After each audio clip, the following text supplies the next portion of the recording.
তো একটা প্রশ্ন আপনাদের উদ্দেশ্যে আমি রাখলাম যে হুজুর পাক সাল্লাল্লাহু আলাইহি সাল্লাম আমাদের প্রথম কেবলা ছিল বা বাইতুল মুকাদ্দাস আল আকসা। তো এই জায়গা থেকে চেঞ্জ করলো কোন নামাজের সময়? আসর রক্ত না জোহর রক্ত না ফজরের রক্ত? أعوذ بالله من الشيطان الرجيم بسم الله الرحمن الرحيم الحمد لله رب العالمين আমরা এখন মক্কার দিকে মুখ করে কি করি? নামাজ করি বা কেবলা আমাদের কেবলা, বর্তমান কেবলা। কিন্তু আমাদের প্রথম কেবলা কোন দিকে ছিল? আলাক্সা। আল আকসা। শিওর?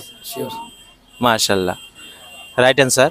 আর এই আল আকসা এই প্রথম যখন আমাদের কেবলা ছিল, তো এইটা হুজুর পাক সাল্লাল্লাহু আলাইহি সাল্লাম কোন নামাজের সময় মানে চেঞ্জ করলো যে কেবলা এখন থেকে আমাদের মক্কার দিকে হব?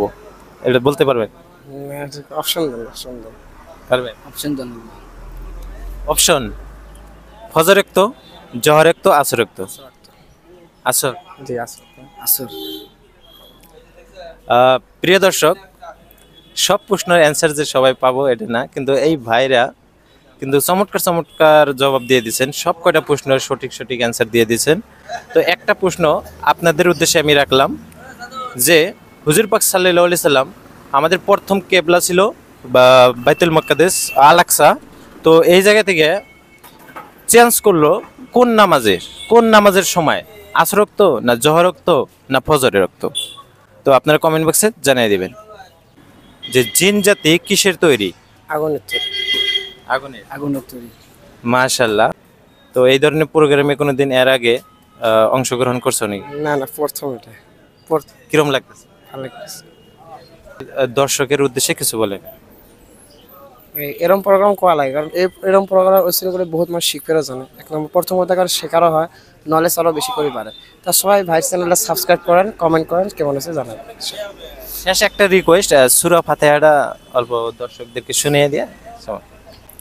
أعوذ بالله من الشيطان الرجيم بسم الله الرحمن الرحيم الحمد لله رب العالمين الرحمن الرحيم مالك يوم الدين إياك نعبد وإياك نستعين اهدنا الصراط المستقيم صراط الذين أنعمت عليهم غير المغضوب عليهم ولا الضالين آمين صلى الله عليه وسلم।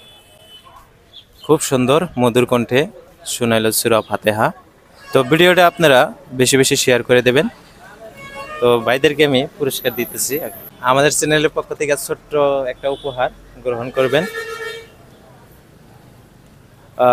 হুজুর পাক সাল্লাল্লাহু আলাইহি সাল্লাম বলেছেন হাদিয়া ছোট হোক বড় হোক হাদিয়া।